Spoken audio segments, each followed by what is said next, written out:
Hello friends, আমি দেবজ্যোতি। তো আজকে আমরা কথা বলবো মিঠুন চক্রবর্তীকে নিয়ে এবং মিঠুন চক্রবর্তীর থার্ড ইনিংস, যেখানে তিনি উটিতে বেসিক্যালি নিজের একটা ফিল্ম ইন্ডাস্ট্রি খুলে বসেছিলেন। তো যারা আমার ভিডিও দেখেন রেগুলারলি তারা জানেন আমি মিঠুন স্যারের ফ্যান। এবং মিঠুনদার নতুন যে সিনেমা সন্তান সেটা প্রেক্ষাগৃহে মুক্তি পেয়ে গেছে। আমি কালকে দেখতে যাচ্ছি আরতিতে 2:40 শোয়ে, আমি আর আমার এক বান্ধবী। যদি কেউ আসেন দেখা হয়ে যাবে, তো রিভিউ অবশ্যই করব। তো আজকে আমরা কথা বলবো মিঠুন চক্রবর্তীর থার্ড ইনিংস নিয়ে।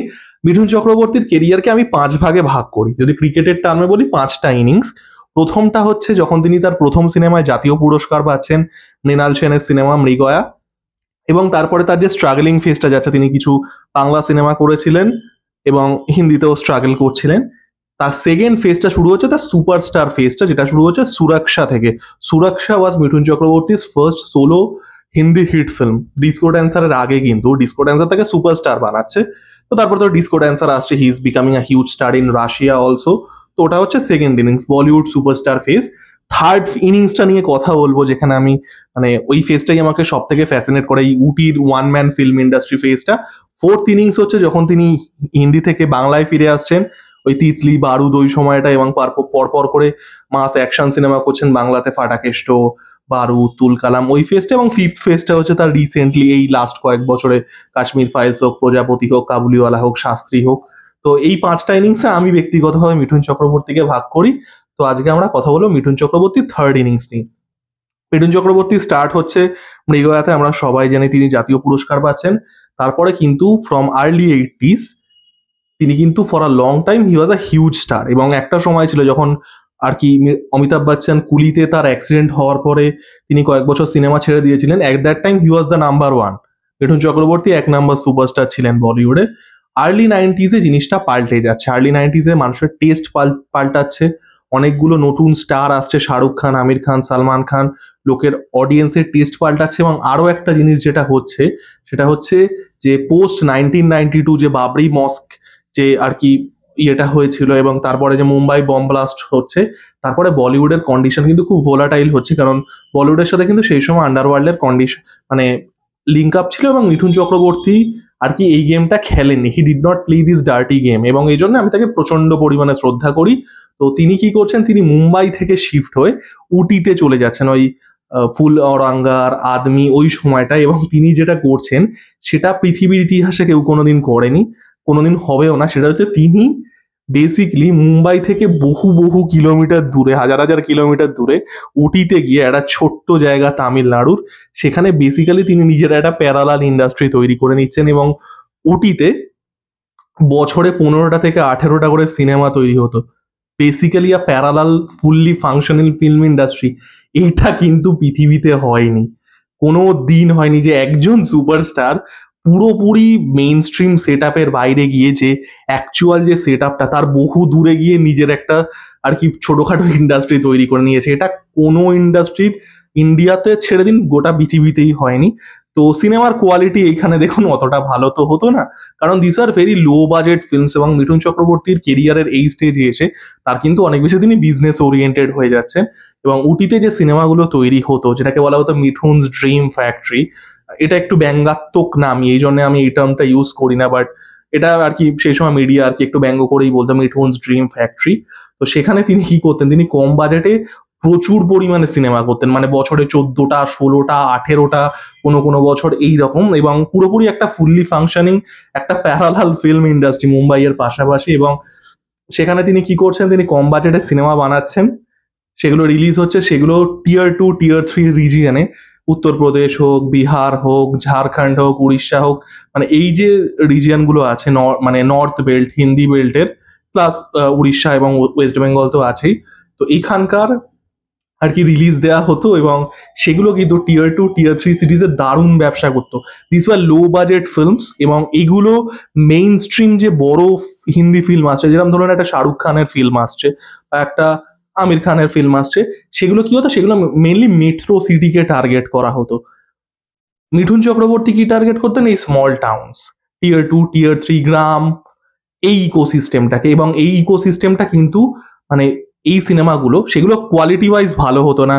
ওই চিতা, তারপরে অন্যান্য আরো অনেক আছে, চিতা, আরো আমার নামগুলো এই মুহূর্তে মনে পড়ছে না, মিলিটারি রাজ, রাভান রাজ, এরকম অনেক সিনেমা আছে।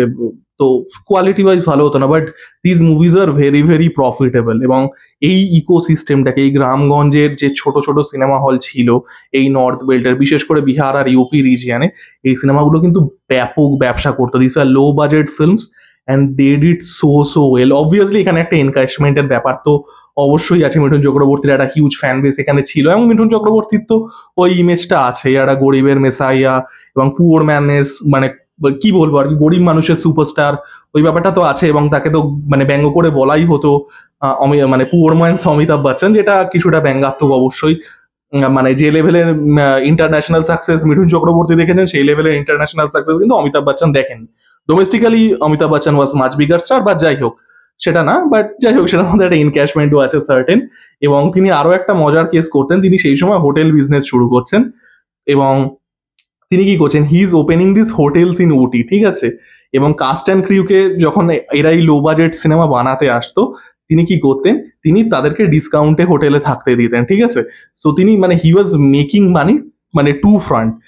এবার এটা কেন সাস্টেইনেবল ছিল, একটা প্রডিউসার কি দেখছে, সে ডিসকাউন্টেড রেটে সেখানে সে হোটেল পাচ্ছে, সেখানে মিঠুন চক্রবর্তী ডিসকাউন্টেড রেটের লজিস্টিক্স প্রোভাইড করে দিচ্ছেন, সেট আপ টেট আপ এগুলো ডিসকাউন্টেড রেটে পেয়ে যাচ্ছে।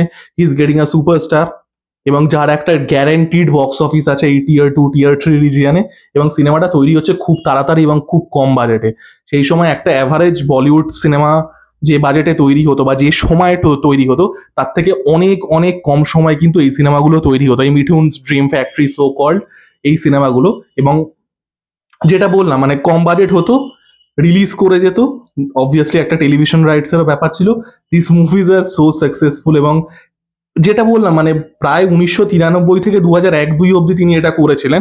তারপরে যেটা বললাম ওই ফোর্থ ইনিংস স্টার্ট হচ্ছে, তিতলির পরে তিনি মানে বাংলা ফিল্ম ইন্ডাস্ট্রিতে বাংলা কাজ করছেন। তো প্রায় 9-10 বছর ধরে মিঠুন চক্রবর্তীর একটা প্যারালাল ফিল্ম ইন্ডাস্ট্রি ছিল মুম্বাইয়ের পাশাপাশি। মুম্বাই থেকে বহু দূরে একটা ছোট্ট গ্রাম, মানে গ্রাম মতো জায়গা সেই সময় ছিল উটি, তামিলনাড়ুতে। তো সেটাই মানে এটা এক্সট্রাঅর্ডিনারি একটা বিষয়। এবং মিঠুন চক্রবর্তী অকল্পনীয় বিষয় যে যেহেতু তার এই লেভেলের মানে বিজনেস সাকসেস হতো, এই সিনেমাগুলো প্রফিটেবল হতো, প্লাস যেটা তিনি বললেন he is cashing in as hotelier is well. Mithun Chakraborty পরপর 5বার ইন্ডিয়ার হাইয়েস্ট ইনকাম ট্যাক্স পেয়ার হয়েছিলেন।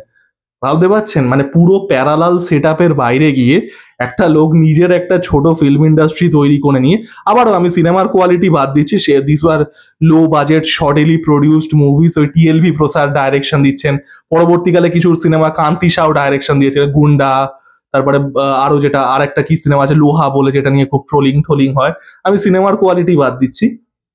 এবং এই সিনেমাগুলো যেটা বললাম যে লো বাজেট সিনেমা ছিল, সেগুলো এই ইন্টিরিয়ার বেল্টগুলোতে খুবই সাকসেসফুল হতো। এবং এই যে বিহার, ইউপি, ওয়েস্ট বেঙ্গল, উড়িষ্যা, এখানকার এই যে ছোট সিনেমা হল গ্রামে গঞ্জে, এই ইকোসিস্টেমটাকে কিন্তু কোথাও গিয়ে মিঠুন চক্রবর্তীর সিনেমা মানে বাঁচিয়ে রেখেছিল, এই মিঠুনস ড্রিম ফ্যাক্টরি কোট আন কোট। কারণ বলিউড কি হচ্ছে, ফ্রম মিড-90s অনওয়ার্ডস বলিউড ওই স্লোলি এনআরআই অডিয়েন্সকে ক্যাটার করা শুরু করছে। তো তারা কিন্তু এই অডিয়েন্সটা থেকে দূরে চলে যাচ্ছে। তো মিঠুন চক্রবর্তী কিন্তু কোথাও গিয়ে তার এই ড্রিম ফ্যাক্টরি সিনেমাগুলো, সে কোয়ালিটি যাই হোক, এটা কিন্তু এই ইকোসিস্টেমটাকে বাঁচিয়ে রেখেছিল। এবং তিনি পরপর 5বার ইন্ডিয়ার হাইয়েস্ট ইনকাম ট্যাক্স পেয়ার হয়েছিলেন। এবং যেটা বললাম মানে এটা পৃথিবীতে কোনোদিন হয়নি যে একটা লোক পুরোপুরি মেইন স্ট্রিম সেট আপের বাইরে গিয়ে, বলিউডের বাইরে গিয়ে নিজের একটা ফিল্ম ইন্ডাস্ট্রি তৈরি করছে, যেখানে বছরে 15টা 18টা 20টা করে সিনেমা হচ্ছে। এবং তার মাঝখানে তিনি কি করছেন, তার মাঝখানে তিনি একটা তাহাদের কথা করছেন, যেটার জন্য ন্যাশনাল অ্যাওয়ার্ড পাচ্ছেন। তার মাঝখানে তিনি একটা স্বামী বিবেকানন্দ করছেন, যেটার জন্য ন্যাশনাল অ্যাওয়ার্ড পাচ্ছেন। তার পাশাপাশি তার এই নিজের বানানো এই ছোট ফিল্ম ইন্ডাস্ট্রি চলছে প্যারালালি, নিজের ফিল্ম ইন্ডাস্ট্রি। পৃথিবীতে এটা কেউ করেনি, I can not stress this enough. এবং এই জন্যে সিনেমার কোয়ালিটি আবারও আমি বাদ দিচ্ছি, এই পার্টটা আমার মিঠুন চক্রবর্তীর সব থেকে ফ্যাসিনেটিং লাগে কেরিয়ারের। তো মানে এটা এক্সট্রা অর্ডিনারি, এটা অন্য কোনো মানে এটা কোনোদিন আর হবে না একটা মিঠুন ড্রিম ফ্যাক্টরির মতো সেট আপ, যেখানে একজনকে কেন্দ্র করে একটা ফিল্ম ইন্ডাস্ট্রি, এ আর কোনোদিন হবে না। তো আপনাদের এই বিষয়ে কি বক্তব্য জানাবেন? মিঠুনস ড্রিম ফ্যাক্টরি সো কল্ড এখানকার কি কি সিনেমা দেখেছেন? আমি পার্সোনালি খুব বেশি দেখেনি। রাভান রাজ বলে একটা সিনেমা আছে যেটা অটো শঙ্করকে নিয়ে, ওটা দেখেছি, তা বাদ দিয়ে আর কিছু কিছু টুকটাক দেখেছি, আর গুন্ডা তো অবভিয়াসলি দেখেছি।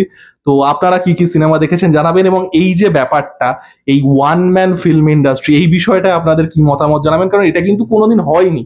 মানে it's a one and only thing, এটা মানে একমেব দ্বিতীয়ম জিনিস। তো কেমন লাগলো জানাবেন, আমার ভিডিওটা লাইক কমেন্ট এবং সাবস্ক্রাইব করে আমার পাশে থাকুন। ধন্যবাদ।